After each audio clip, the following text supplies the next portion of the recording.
Good now, revolutionaries, and welcome to the Rise Up Morning Show. The Rise Up Morning Show. Welcome back to Consensus live from Toronto. We're hanging out, Alex and I, on the 34th floor, right down the street from the CN Tower. We couldn't get a room there, so we had to settle for 300 West Front Street.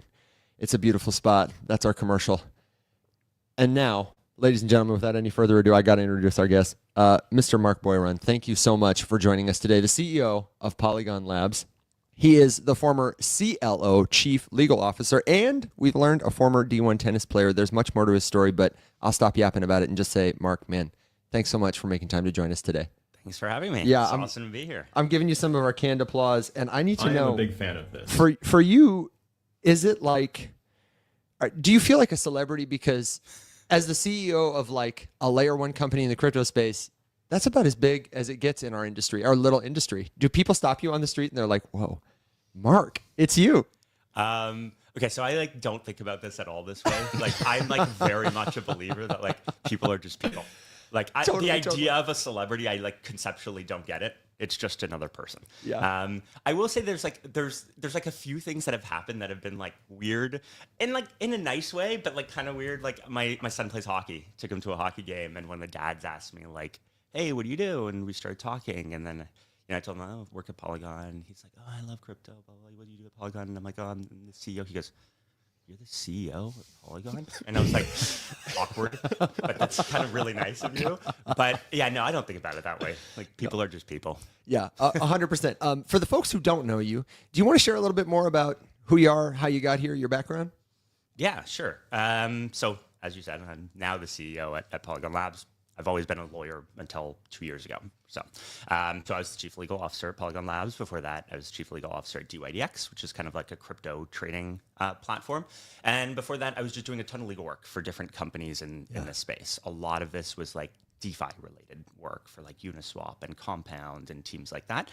And before that, I was doing more boring kind of legal work. It's kind of funny that I was ever a lawyer because when I was finishing up school, playing tennis and never was serious about anything when it comes to school in any way whatsoever. My senior year, I'm I need to probably do something with my life. So I started actually studying. Yeah. And then I wanted to be an investment banker. I was going to go get my MBA. And my dad's like, you should do law school. Lawyers are well respected. And I was like, sure. So why not, right? Throw in the law school, why not? And ended up hating investment banking after a summer of doing that. And then went into law, which I was just when am I going to get the opportunity to get onto the business side again? Because I don't want to be a lawyer forever. And it took me way too long. Yeah. But what was your focus in law school or as a lawyer? Yeah, it was always on anything as close to finance as possible. So originally it was mergers and acquisitions, and then eventually turned into working with early stage companies, helping them raise capital and stuff, which is what got me a lot closer to crypto. You said boring, but Alex was like, no.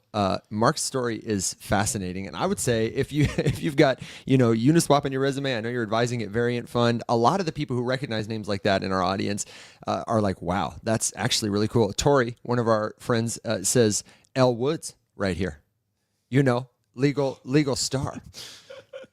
Yeah, I wrote down M&A, mergers and acquisitions, because we actually end up talking about that on the show quite a bit, because it's constantly a surprise to me when some sort of a merge or an acquisition of any kind makes the news in crypto. And it's weird to me that it's not a bigger part of the industry, considering what a big part of traditional business it actually is. Yeah. I think it reflects the early stage of crypto. And we're starting to see way more of it, right? The Coinbase. Which I guess makes sense. The Deribit acquisition, we talked about that on the show last week. The news broke right after our final show of the week. And I say to Alex all the time, I'm like, man, what is it about Thursdays, Fridays, and Saturdays after the show that just crazy stuff happens? The Hidden Road acquisition by Ripple, that was a big deal. We've had some big news lately. Yeah, totally agree. I mean, WonderFi just happened a few days ago. Yeah. Lots of acquisitions actually happening now. So that's one of the things I wanted to talk about, maybe a little later in the interview, because I've heard your takes on the previous SEC and some of the crypto lawsuits we've seen. Maybe you have a good take on where regulation is heading, the temperature right now. I'd love to hear that. But honestly, we want to know more about Polygon and what you're working on, because, The Rise Up Morning Show, Alex, in case you didn't know, is powered by Polygon right I had now. heard, yeah. Big shout to our friends. Also, you can't see it right now, but Nil, who's hanging out here in the background, shout out Nil for being like the absolute chief of helping us get set for this. Brought me this killer bandana. Dude, it's the most Evan piece of swag got a I've guitar ever on it. seen from. It's got flowers on it. It was it's got a just little waiting polygon on it for right Evan. here. Yeah. Dude, yeah, I No, feel it's like you great. made this for me on purpose. But we want to talk about Polygon, and you're the best guy to do it. So for people who listen to this who maybe are not as familiar, they just know about the Pol token, or maybe they even don't know that. How do you describe your company, your network, what you do? Yeah. I think it's best to just go back to like why we even exist. Like what are we trying to do, right? And like if you think about it, we've got this internet that works actually really, really well when it comes to like sharing information of any sort, right? But if you actually think about like how it feels to like exchange, like do anything monetary on the internet, it's actually not nearly as smooth as information, right? It's like, hey, I need to like go and interact with this, you know, XYZ thing that is not native to the internet in any way whatsoever. And that ends up being like cumbersome. And then you realize, okay, well, we actually have this thing now on a blockchain that is like actually money that just exists on the internet, and it's native to the internet and can interact with the internet in any way that you really want it to. And so the question then becomes, if we have that, then why isn't everyone like using it? And that's really what Polygon comes down to. It's making it easy for anyone to use this like new internet, right? This internet that has like native money so that people can like send this money wherever they want, pay creators for things whenever they want, those types of things. And so at Polygon, what we're really focused on is like make these super easy for people to get onto, access, use, make them really cheap, make them really secure so people don't have anything to like worry about from that perspective. And that's really been the goal for Polygon at the beginning. And so that started with like this blockchain that we have that we call Polygon POS, which stands for proof of stake. And really, that was kind of the first blockchain that people can look at and say, oh, this really allows me to go like fast and cheap when transacting. But, you know, there's still limitations. And when you think about like what those limitations are, people are like, okay, cool, I know Polygon, but I also know that there's a bunch of other blockchains out there that I interact with. It's like, there's like the Solanas of the world and the Arbitrums of the world. And people sit there and they say, cool, like maybe it's really easy on Polygon. And by the way, we still need to make it way, way, way easier. Yeah. Many more than just us when it comes to like the wallets and the apps working on like making it easy. But it doesn't feel like the internet right now because I don't know, when I'm on Polygon, maybe it does feel that easy, but then suddenly I need to go to Solana. And it's not easy. It's actually really freaking hard to go do that. And so that's kind of like where we're at right now when it comes to Polygon, what we're trying to solve, which is this idea of like, actually, we want to be able to go anywhere within kind of the crypto world, just as easily as you go from like one website to the other, right? It's not some hard thing to do. And so that's kind of this product that we're building that we call like the Agglayer that's very focused on. I was just going to say, looks like you're ready to talk about the Agglayer. Yeah. Always ready to talk about the Agglayer. So easy to go from one place to the other. What does that look like, and how does the Agglayer make it happen? I'm sorry I interrupted you. Yeah. So, okay, sometimes it's hard to simplify this when we talk about like the infrastructure stuff. I like it. When we think about like the Agglayer, okay, right now if you want to go between chains, you basically have like three options. Option number one is you're going to use what people refer to as like a bridge. People might hear the names like Layer 0 and Wormhole. And what that does is it allows you to like take one token, lock it up, create another token on another blockchain. Yeah. There's a lot of issues that actually exist with this. You can actually technically create a gazillion of those tokens on the new blockchain. There's like, it's, I'll call it like a layer that works decently well, but has its flaws. Okay, so that's option number one. Option number two is something that we refer to as like solvers or intent-based solvers. Basically what this is the idea of saying, hey, I'm telling somebody an intent. My intent is to move asset from, you know, Arbitrum to Polygon POS. And then what there is there's a bunch of people that have money on different chains that are saying, hey, I'll do that for you. So here, you said you wanted to move money from Arbitrum to Polygon POS. Here, let me deliver you that money on Polygon POS. And the way they do it is they literally have money sitting there. Super capital efficient. Takes like tons of money just sitting on different blockchains everywhere so that they can just give people that money immediately when they want to come over, and then they recover it from that other blockchain. Okay, works actually really well. You get your money right away. It feels pretty seamless, but doesn't scale, right? It's like you need capital sitting on all of these chains. Yeah. Once you get to like smaller coins, like why is anyone going to have capital sitting there when almost nobody transfers them? It doesn't really make sense. And technically, you've got like these people who have this capital on these different chains are actually taking a lot of risk. Okay, so that solution's not great. And then the third solution is like what most people actually do is they like send their money to a centralized exchange, have to log in there, and then they send their money to the new chain that they want to go to. Like these three things, like none of these sound like as smooth as the internet is today or able to scale to billions of people. Well, like you said, it's the unfortunate detail wherein you have to involve a whole bunch of different people at different stages in this whole thing. And I think one of the things that brought many of us here was the idea of eliminating middlemen, and what we actually did was add about 18 more that all take a cut, and it's like honestly way worse than the first iteration. So I think that's actually a really, really good point. That not ideal. Overlook like way too much. Oh yeah, but that is very true. And so like the Agglayer is intended to like solve this problem, which is like okay, somebody can come plug in to the Agglayer, a chain can come plug into the Agglayer, and now they can go from one chain to the other. Number one, they can do it securely. We can dig way deep into like how that's actually done, but it's done through something that we call like zero knowledge proofs. But effectively what we do is we look at every asset that comes into a chain, and then we look at every asset that leaves a chain. Yeah. And then basically what we do is we say, hey, when you want to move an asset, we know exactly how many are on this chain.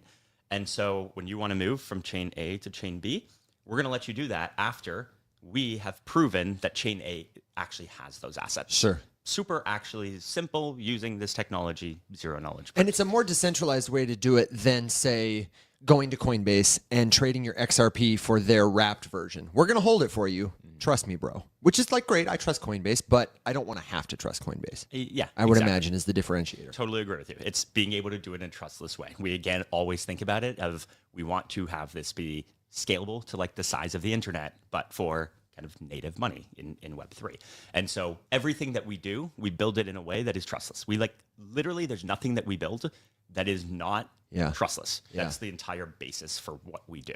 So if we hit that zero knowledge thing for a second, because this is one of the topics that's come up quite a bit. We've had a few guests that are specifically working in the world of ZK talk about this. And one of the examples we like to go to, just in case you're unfamiliar with the term, would be the idea of wanting to get into a club that has an age requirement and not necessarily wanting to give random guy at the door your birthday and your home address and your height and weight and your hair and eye color, and or show him a stupid picture of you that was taken 10 years ago. Or show him the embarrassing come on, picture. Man, like...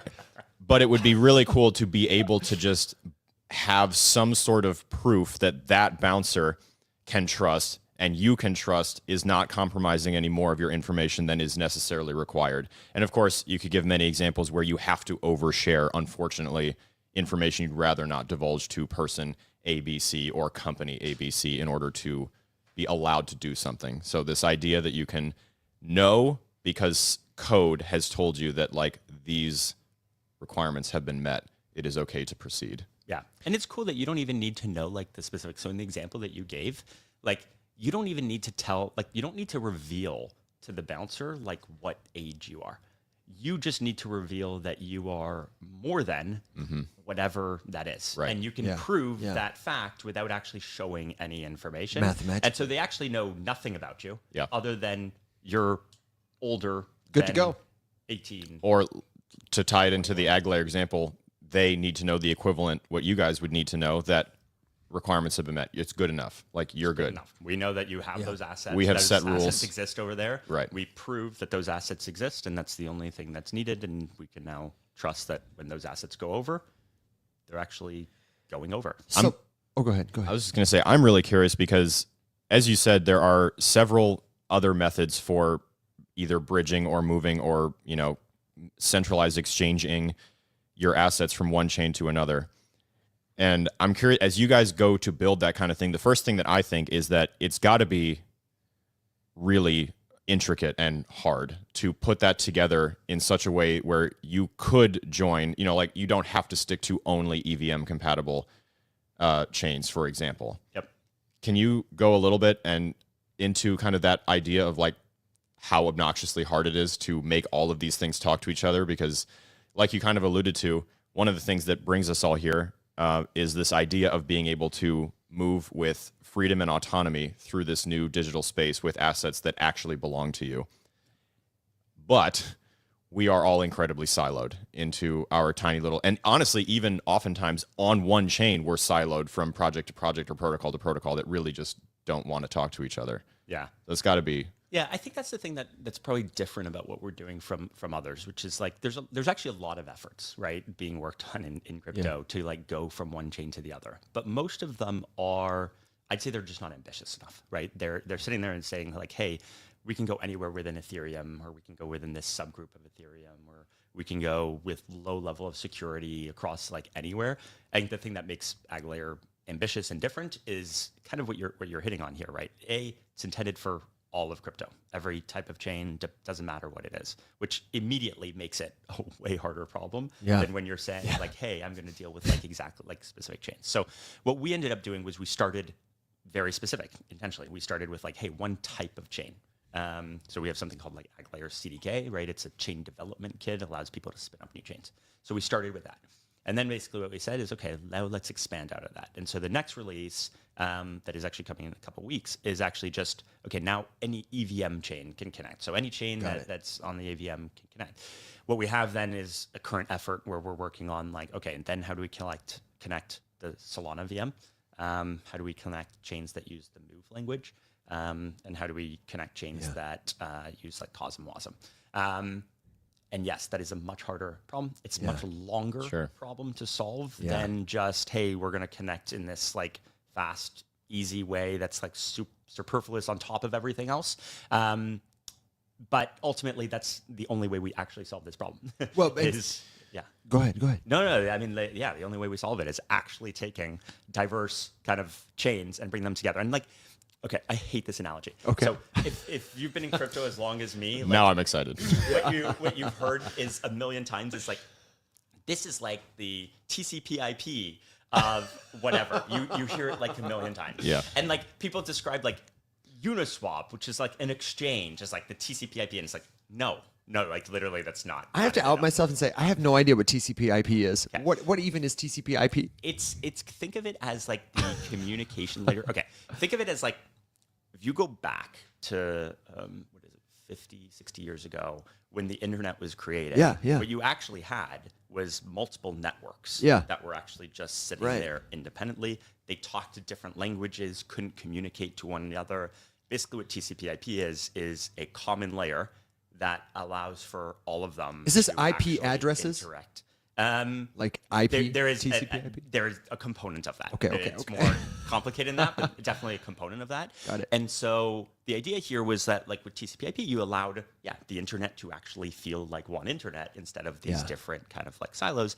And what you have is a very like diverse kind of set of networks underneath it that don't actually all look the same. Yeah. And you build this common layer, and then suddenly now everybody can interact with the internet kind of seamlessly. This is why I give that analogy for like the Agglayer, because you should be able to have all of these blockchains that actually have very different technical attributes. They shouldn't need to look the same. They should be able to look very different, but then you need a layer that ends up connecting them where you can then build tons of random stuff on top of them. Yeah. That's why it's actually a good analogy for the Agglayer and a terrible analogy for most other things that it's used for in crypto. Totally. You know, though, that idea comes up so many times. I can't think of how many times I've felt kneecapped in crypto because an analogy was used incorrectly, or a comparison or a buzzword was used incorrectly, and then really worn out its welcome, and then it becomes actually applicable to something, and you just feel like an absolute schmuck by bringing it up. And I'm like, God, if we didn't just cry wolf for so long, I could actually talk about this in a helpful way. But so many I buzzwords. Feel the same way about this. Like, it's so frustrating.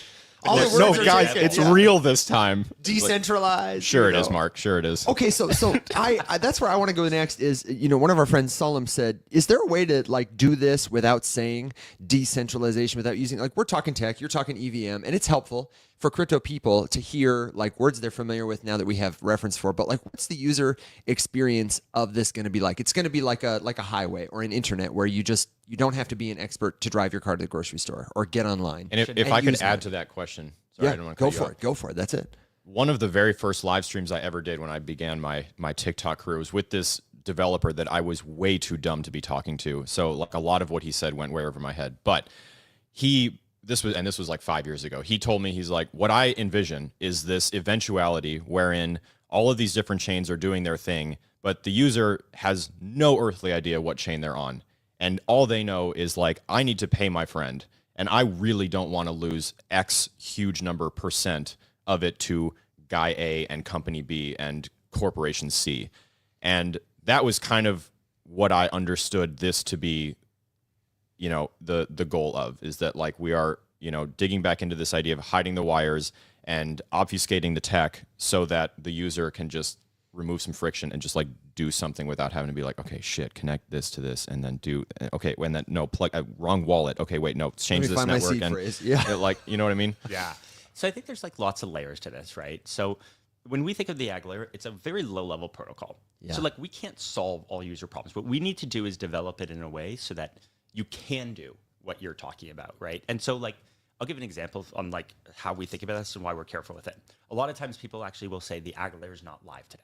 This is actually not a true statement. The Agglayer actually is live. But why do people think that?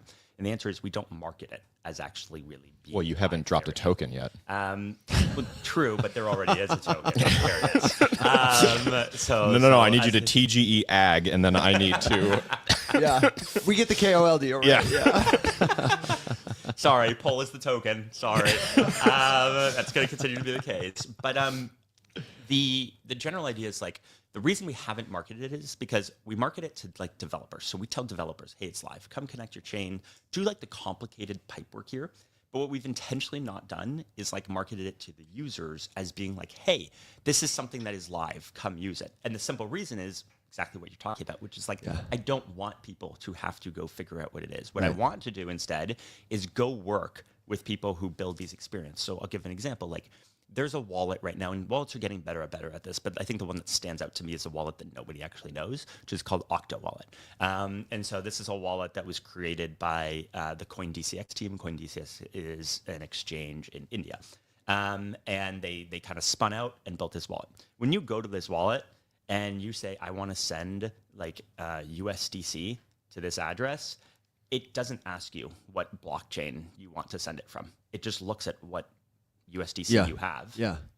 You might have USDC on 5 different blockchains, and it just picks one, and you send the funds to somebody else. Can it aggregate them? Like, you got you'll some see over one here and over here. aggregated balance, yes. Wow. And you can send them aggregated. And that's how it should be. You shouldn't have to actually think about this. It doesn't matter. All you should see is, I have money, and I want to send it somewhere, or I want to exchange it, or I have this asset, and I don't care where it is. I'm just going to use it. Now, there is a little caveat to this, which in fairness is we're such early stages still of blockchains, but there are like very big differences, right? Like there are some blockchains that literally have like basically no security. Or no liquidity.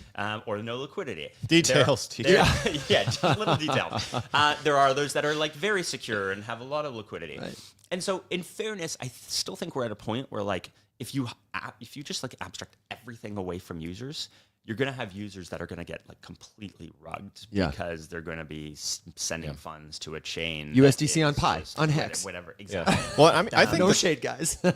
I genuinely think that there's some validity in saying that like I don't want people to be completely technically illiterate about this stuff. Like I want you to have an idea about what's going on because if you're taking the responsibility and the burden of custody, you should probably have like at least an idea of some of the behind the scenes, or be able to dig into it. To get in touch with good information. Yeah. Although in fairness, like I think the internet's such a good standard because it's just used everywhere, and it works pretty well. Yeah, it's like you get a 404 error once in a while, and most people have no idea what to do. You can call your grandson. Yeah, exactly. Or like you get some error, you're like trying to connect to something and it just like won't happen.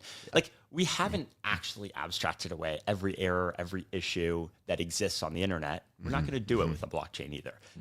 But I do think like the standard of trying to get there where like 99.9% of your interactions is something that like you don't need to think twice about.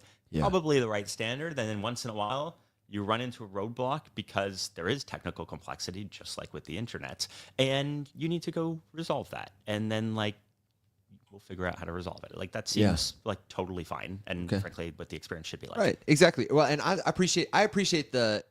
It must be very difficult to have a vision for what the user experience might be, but also be the CEO of a company whose job it is to inspire a team of other leaders who will reach out to a team of builders who will need to build those apps and then attract the users. Like we talk every day to the people on the front lines who are using wallets, and you probably talk to those people, you talk to your C-suite, you talk to a lot of different audiences, and it must be very difficult to kind of cast the right vision to the right people at the right time. So I mean, it's hard to get everyone on the same page about like what that should look like. Sure. And I think everyone like broadly has an idea, but like actually getting them there, especially in like a competitive market, is actually very hard because like everyone wants some kind of edge. So they're kind of like, hey, like why would I adopt some kind of standard here that like everybody can use when I can do this one thing that actually ends up being really good, but doesn't actually work well with this other thing. But I don't care because I just want my users to be happy, which is a fair perspective. Totally. Isn't necessarily good for like the space overall in the end. But you got some big levers to pull. And if it's okay with you, I want to kind of go to the token and I want to go to your presence in this space. Like you made the point that you were an early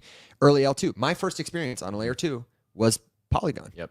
MATIC. Using the token, using the infrastructure there. And I think a lot of people would say, were you guys the first L2? I don't know who was the first, but I figured it was you. Yeah. And so it was really the first fast, cheap experience people had on chain. Yep. Back when Solana was just, a twinkle in Satoshi's eye and breaking down every other day.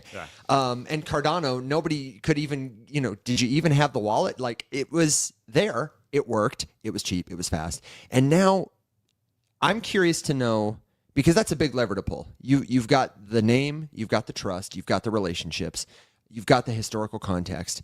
And then it turned into an entire narrative and niche, just like a new L2 launches every time everyone and their grandma's got a new L2. Yeah, but that's my point is you've got a lot of competition. People who are trying to solve this problem. You got Coinbase saying, no. Coinbase wrapped assets. Come through the front door of the internet. It's easier. We'll hold your stuff for you. But I'm curious especially about like, we have a lot of people asking about the migration from MATIC-to-POL. Like, and you mentioned POS, proof of stake. All of the Agglayer success really depends on people who hold POL tokens. It seems like in institutions, everybody, deciding to pool them together and give the Agglayer the liquidity that it needs by securing it that way. So can you talk about the token transition? Why? What's the strategy behind it? And I don't know, do you have any other kind of secret sauce levers that nobody else has to achieve this decentralized vision? Yeah. So I think there's a few parts of this. So one is go back to like, I think Polygon's always been ahead of the curve on most things. People don't like realize just how far ahead of the curve we end up being on things. So there's things like I'll use like complicated things like the parallelized EVM. This is something that was like talked about a ton like last year, and like nobody realized that Polygon had done this like years before actually. That had been done like a long time ago. I think it's like similar with like the ZK stuff. We acquired two companies now 3.5 years ago, all working on like ZK Tech. There's nobody who won't tell you that like ZK Tech is like the future of crypto scaling, like 100% now. Like literally now, or maybe 6 months ago, is when people started realizing like that's the case. And that's ultimately like kind of like the story of Polygon. Same thing with like the Agglayer. Is like if you actually look at like how the Agglayer is being built, there's literally like no competition for actually building what the Agglayer is. There's competition in like the space of interoperability. Sure. But like the Agglayer's kind of on a completely different level from that. And so I think I would say that like what we do is we always stay on the forefront of like what's going to happen. Why? It's simple. We could like continue to like double down on like the current narrative. In an era where everybody is pivoting all the time. And we would do really well during like this 1 year period. You'd see like massive whatever, Yeah. pump, whatever. Our new AI token. Yeah. Exactly. Yeah. And then you fast forward 3 to 4 years, and we would be just dead. Well, if you just repeatedly flash in the pan, it really loses its appeal after, so long. Exactly. And so we really think about like building for like the 10, 15, 20-year future of like actually having this trustless internet that feels like one. And so what has that meant? With a space that shifts this fast, it means that we have shifted with it, right? And so you think of like Polygon POS and you think like, hey, it used to be the leader that everybody looked at, and it's like the only thing that matters. Because frankly, it was the only thing that mattered back in the day, and now there's tons of competition. And it's like, well, what happened? And the answer is, well, there's 2 things that we ended up realizing that were really important. Number one is one chain isn't going to achieve our vision, and there's actually something that is much more valuable out there than just one chain, and it is owning the effectively TCP/IP of all of Web3, which is the Agglayer, right? And so when I think about this from like a POL perspective, right, I'm like, hey, am I really going to just bet on like one chain and the future of POL is all tied to like one chain that like ultimately is going to play a role in what kind of Web3 looks like in the future? Or do I want it tied to like actually the foundational layer of like all of Web3, which ends up having a ton of network effects that allows you to build a ton of other things around it based off of those network effects, puts you in a way better position. So that's like number one. Number two is, I think what people will realize that we've realized, but people will see it in 2 to 3 years from now, is that all of the blockchains that do exist are all like, almost all, like general purpose blockchains, right? Yeah. And so if you think about this, it's like a blockchain that lets you do anything on it. Everything is treated equally as if it all has the same value and nobody cares about a different experience. But this isn't actually true, right? If I am interacting with like DeFi, I care about something very different from like a DPIN interaction or from like a some kind of like consumer interaction, right? Like I just give me the highest yield you can possibly give me. There's tons of levers you can pull if you actually build a blockchain specific to that purpose. Similarly for payments. And this is where Polygon POS, most people don't realize, is pretty much entirely focused, is on like RWAs and payments. Why is this? Because if we continue to build Polygon POS as just a general purpose blockchain, as most other chains are doing, what's going to end up happening is somebody's going to build this chain that's like amazing for payments. And every company that is focused on payments is going to go to that chain and say, I can create a better user experience on this chain. And so I'm going to start using it for that chain. We're seeing a lot of that, I feel like, right now. Exactly. Same thing on the DeFi side. You're going to start seeing a DeFi chain pop up, and then all the users are going to flock to that DeFi Seeing chain. that as well, yeah. And eventually what's going to end up happening, if you fast forward 2, 3, 4 years from now, whatever chain was a general purpose chain will actually end up being specific to a purpose, but by accident, if they don't actually do it intentionally. And the reason is going to be because everyone's going to eat your lunch, and then you're going to happen to be good at something, just by chance. And users are going to use you for that. And that might not be the most valuable thing. It might not have been the area that you actually have expertise in. And so that's the other thing that I think is like the shift. It's like one is kind of the Agglayer really kind of scaling all of Web3, bringing it all together. And then it's Polygon POS really saying, hey, let's focus on one vertical where we can go and like eat everybody's lunch on payments. And if you go look at like data on Polygon POS, it's like insane. Like the amount of activity around like stable coins. Do you have any fast stats that you can just rip off the top of your head? Because we've got some of them. Like I might think, have some back pockets. I think like the biggest one is like stablecoin velocity, is i.e. like how much one stablecoin is actually transacted. I think it's something like 4x what like the like US dollar transacts. And so basically you just have like way higher velocity of money on Polygon POS than what you see like elsewhere. I love that you said velocity. We didn't plan that. But people ask all the time, like, we get the question all the time, what crypto should I buy? And I always say USDC. And then someone inevitably asks, why stablecoins? And one of my go-to talking points for a stablecoin is just that it increases your velocity inside of Web3, the ability to go do other things a little bit faster without all the... I like that we didn't do that on purpose, I swear. Yeah. Anyway, so ultimately, that history that we have it allows us to like aggressively go pursue the future. Sure. If we didn't have that history, if we didn't have like that frankly, that the capital that we have, if we didn't have the reputation that we have, we didn't have, frankly, the resources that we have from what we've already built, we wouldn't be able to go build what is actually the future and, frankly, is going to drive the most value in the space. We'd ultimately be stuck continuing to just build one chain, which is much more limiting and, frankly, not like the vision that we have of like actually making one Web3 as seamless as like the internet. Got it. I may have missed it, but what is the purpose of transferring and updating the token? Was it something technical? Yeah, good question. So yes, it is technical. So if you go back to when MATIC was created, which was the original name of the token, it was created and then we burned the upgrade keys, i.e. we threw away keys that let us make changes to the token. So we couldn't make changes. Oops. And it was like the meta at the time. It was like, hey, Bitcoin's got like this thing of like you can't change anything, so like that should happen. Well, it turns out that like suddenly you're like, well, maybe there's some things you can change, right?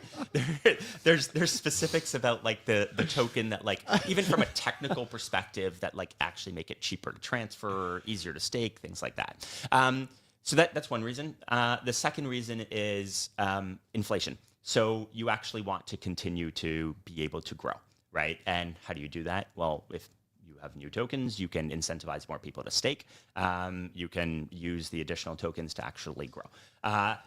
You couldn't actually introduce that type of emission in the old token because you couldn't change anything. Oops. And so you had to change it. One thing that's actually been really interesting about this, though, from a dynamics perspective, is like the number of people who knew MATIC as a name. And as a token. It was like MATIC. But don't necessarily know. They know Polygon the blockchain. And even though it used MATIC, don't understand that like you use Polygon the token now for it. That's definitely been like lost in translation. Something we've been like trying to like educate people on is like MATIC is POL. Guys, it's the same. It's the same. And like, yes, we had to like have a new token so that we could like introduce like these new features into it, but ultimately it's the same token. And yeah, that's something that we like continue to educate on. So I'm happy we're talking about it because like ultimately it's no different. And just for people who are watching or listening and they're like, wait a second, I have MATIC. Do I need to switch it? Do I need to upgrade it? That is a good question for GPT, for Google, or if you need a second look, ask a friend in the comments, jump in the Discord server. We can help you figure that out because it's easy to get confused on those kind of things sometimes. It's easy to get confused, but it's also something people don't need to worry about. Don't worry You can about upgrade it. whenever you want, and That's it's super easy to do. It takes like a second. There's a UI for it. You just click that you want to upgrade it, and it's done. I want to go back to something that you just mentioned because I think that it on its face kind of sounds counterintuitive, but we've talked a lot about just, utility as more than just a buzzword to sell stuff. But this idea that when you have a token that has a specific purpose or several specific purposes, as you're alluding to, the need to bake in a method of inflation but have it be done in a way that is at least known, so somebody could check and track the inflation rate or the unlock schedule and yada, yada. You have to do it that way because I've just always struggled with the idea of having like a super scarce and finite resource that was meant to be hyper utilitarian and used to people, because you would think that like, okay, I have to now combine incentives for investors to want this thing because of the future and they, excited about future use cases and all this kind of stuff, whatever, but also needs to be readily available and easy for new people to get their hands on with less friction so that more people can come in and give value to the people who want to invest in it. And it's really tough to do that with a singular token, a single asset. So that's all. I don't know. I don't have a question specifically. I just think it's interesting that we like have to talk about something that we might be inherently trained to, think of as a bad thing, inflation or new issuance, but realize that it is actually like what we need to make this thing work. I think it all comes down to like realizing that like every token is different and serves a different purpose. Yeah, right? totally. So like Bitcoin is supposed to be, well, initially money, now gold. Exactly. Okay, well, you don't want more gold to just magically show up. And that's literally the entire point of it. And therefore it should do that. But that's very different from like Polygon, right? So you poll, you're like, hey, what do you actually want? You want people to secure the network. Okay, well, how do people do that? They stake their token. Why would they do that? Because they receive a benefit for doing that. What's that benefit? Can you actually just rewind and zoom in on that for people who may not be familiar or just learning about like staking and what it is? We explain this a lot. Like how do my tokens secure the network? Yeah. As you explain this. Yeah. So, so you've got this concept of like validators.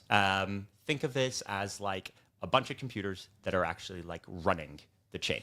Yeah. And effectively what they're doing is like verifying the accuracy of this chain and all agreeing that like the information about this chain is the information about this chain. And they're all saying, hey, we all agree to it. What you want to do though, is you want to stop them from lying about that. You don't want them to say, hey, you actually don't have this, token that you do, claim that you have. Because then we're back to just banks being able to do whatever they want and laws needing to regulate that, right? And so that's the role of like multiple validators. But the question is, how do you actually get them to be good actors? And the answer is put money at risk. If you put money at risk, then you're probably not going to want to lose that money, and you're probably going to be honest. And so that's generally the idea behind staking, is you actually put that money at risk. You stake it, and you're basically saying, hey, I'm going to leave these funds with this validator effectively. And if that validator ends up lying about the state of this chain, then you can end up losing those funds. And that is the core of staking. And so the question then becomes like, why would you put that money at risk? Yeah. And it all comes down to like, because you're going to get paid something. So there's two ways that you can get paid something. Number one is you can have inflation. Okay. Number two is you can have fees on a chain. So the thing when you think of something like Polygon POS, the goal is to have super, super cheap fees, right? And so what you want to do is you actually want to keep those fees as low as possible, and you want to introduce some form of like emissions that actually allow for stakers to want to stake. And then effectively what ends up happening is as Polygon POS gets used more and more and more and more and scales, eventually there's a point at which you can say, hey, we don't need as much emissions anymore. We're actually just validators would just get paid from fees. That's, I think, for every blockchain, that's like very far into like the future of actually getting there. But this like describes like why emissions is actually not a bad thing. Right? It's like you actually incentivize people to secure the network more. They're all getting paid to do it. And so as long as you stake your tokens, inflation doesn't actually hurt you. It actually technically only hurts those who don't, which is kind of fair. If you're not going to help secure the network, then isn't it fair that you're not actually earning anything from it? Yeah, so if you're using POL, if you're using ETH, if you're using any proof of stake crypto, like be a good citizen. I would love to run a validator for every network. That's like one of my dreams, is to be like a great blockchain citizen, just to do my part in securing it. But until I have the capacity and like mentally mostly to do that, or like the technical know-how and the desire to run a machine, I just stake my tokens. It's easy. And the nice thing is that like you don't need to have to figure that out. Like we were talking about this earlier, right? Like, should you have to figure out like how to run a validator, right? Like, no. It's a pretty hard thing to do. You don't need to, right? Like if you're on a centralized exchange, like almost every centralized exchange supports like POL staking. Like there's very few that don't, right? And so you could just do it through there. If your funds are in like in cold storage, right? You're using like a ledger, well, you can actually just stake it through there. And so you don't actually have a reason to need to know anything technical. It's actually pretty straight. No, and we'll be sharing more. Like people I know are going to say, wait, how do I stake my POL tokens? Where do I do it? We have got plenty of time. We're powered by Polygon, people, and we're not going to let you just hang. But while we have you, I know we have a couple more questions that we want to get to. Where do you want to take it? Yeah, so I am super curious, as Pectra has been kind of a hot topic lately, and we've all been talking about it. And one of the things that we brought up as we were kind of doing like a little bit of a dive into Pectra, what it is, and all the different EIPs that were involved, something that comes up in conversation is the impact that large-scale Ethereum protocol level upgrades have on all of the layer 2s that build on top of that layer 1.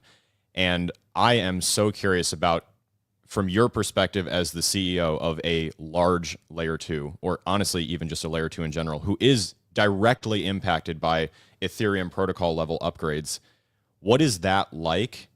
when Ethereum does something like that, how do you guys have to approach that or prepare for it? How involved? I mean, I could talk all day literally just about this one thing, like how involved you are in that upgrade and like how tense everyone is, like as it goes to drop, considering like all the ramifications of the butterfly effect into the layer 2 world. Like I'm super nosy about all of that. Yeah. So honestly, Ethereum, I think this is probably the area where like Ethereum as a community and the Ethereum Foundation like really excels. Actually, it's probably like their strongest point is the transparency that they have around this. So like everything's open source. Like PEC has been discussed for a long time. Sure, yeah. It's like no surprise. Literally years. Yeah. There's working groups with the L2s. This is actually something that the Ethereum Foundation started much more recently in the last like year, was actually saying, hey, layer 2s are a really important part of the ecosystem. Let's actually have like working groups between all the layer 2s so that we can, or most of them at least, so that we can actually make sure that like we are taking into consideration like their issues and like actually saying like, hey, what should we prioritize here and there? Yeah. That's cool. And so again, we're very deeply involved in that sense. And so very aware of what's happening. From our perspective, like what we do is we literally prepare our code base to like match up with that, like basically immediately. Like we usually implement an EIP like immediately when Ethereum does, because again, it's transparent. They do so that's a thing that you have to do though. So like EIP is proposed, and then as you said, all of that open sourceness allows you to get all of the nuts and bolts of whatever that specific EIP is. Some of them probably impact you more than others, depending on what they are.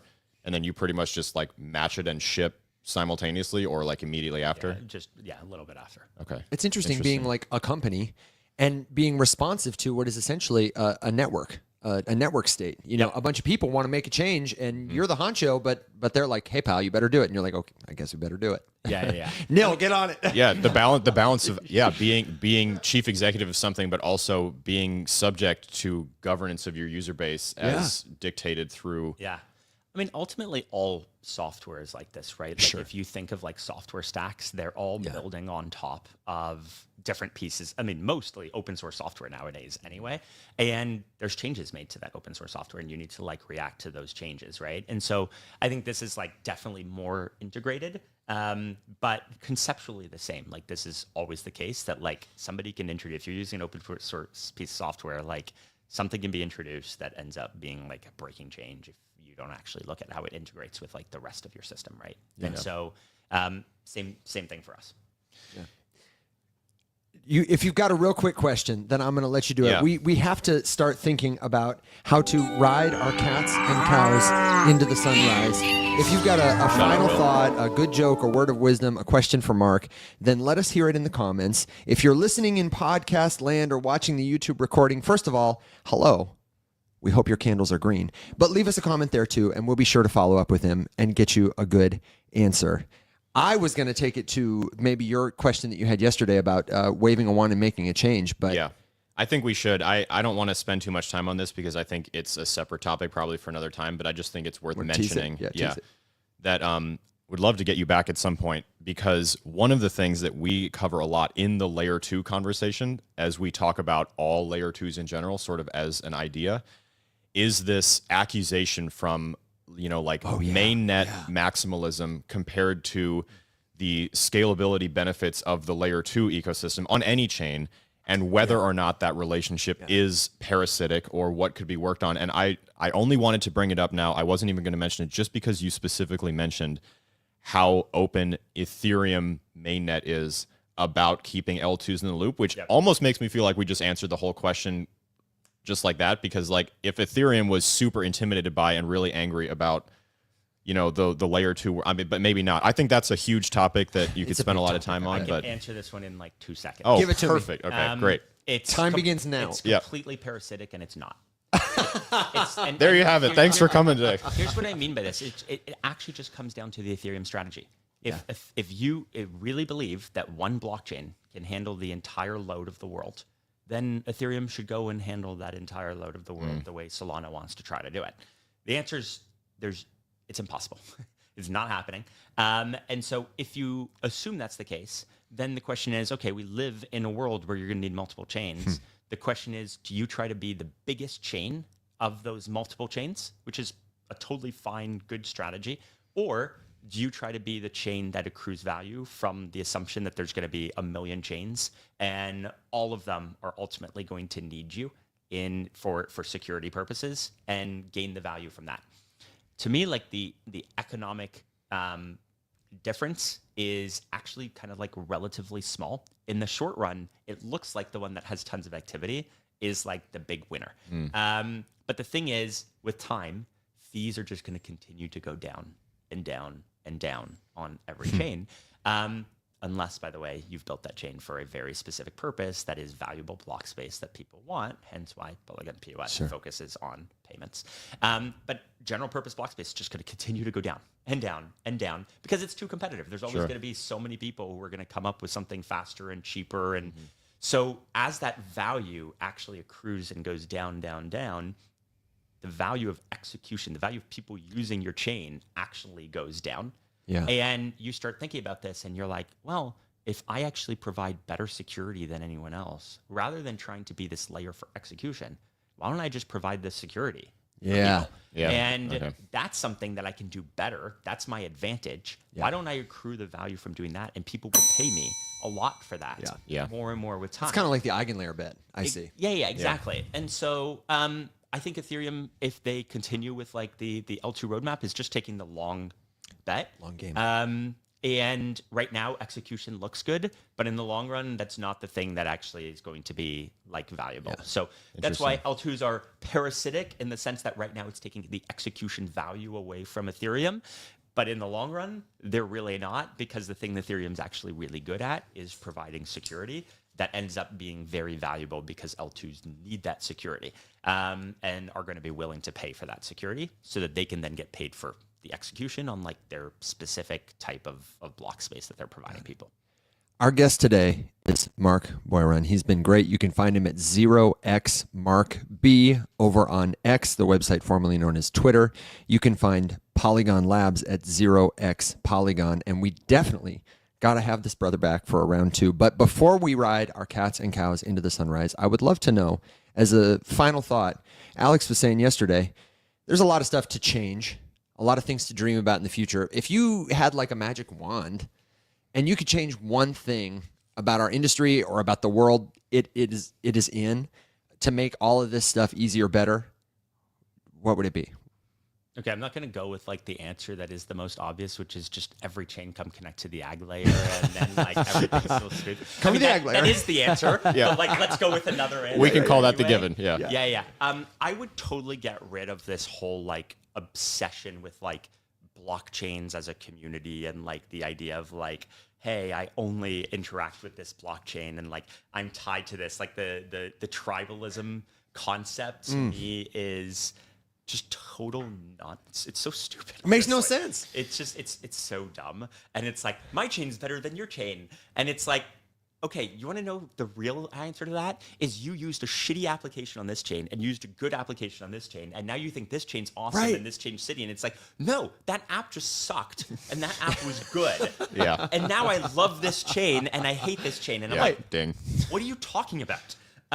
So yeah, it's getting people out of this mindset of like, this is it's like just change just some infrastructure. And do you have a recommendation for them? Like, you know, a lot of devs, they've just been in Polygon, or they've been in Stellar, or they've been in Cardano for 5 years, and so they don't. How does somebody get started? Or if they're new, you know, how do they sample the platter? What do you recommend? Yeah. So I think like Polygon, the nice thing is we actually often joke that like Polygon is the testnet for Web3. Because it's so fast, it's so cheap, it's so easy to develop on. There's so much tooling for it. You can like literally just come and deploy something on Polygon in like minutes. And so the answer is like, come to our website. There's really easy docs if you're a developer and you want to like deploy on it, then come deploy on it. If you want to know what like Polygon POS can feel like, go use Polymarket, for example, and like you'll get a great feeling. Go use some get a great feeling of like how smooth of an interaction it is. And really the whole point in saying this is that ultimately there's great applications that you can go use, and just go use those like great applications that you enjoy, and don't worry about the chain that you're interacting on. As long as the chain's built something that allows for apps to build a great user interaction, then just go enjoy those apps, because like ultimately that's the thing that matters, is like a good user experience to do the thing that you find valuable. So we've got Polygon.tech, we've got Agglayer with 2 Gs .dev, and we've got 0x Marc B on X. Alex, do you have a very quick final thought before we get out of here? No, I'll just say, obviously, thank you so much for making your time. I know you have a talk at Consensus coming up later today, so I appreciate getting your morning.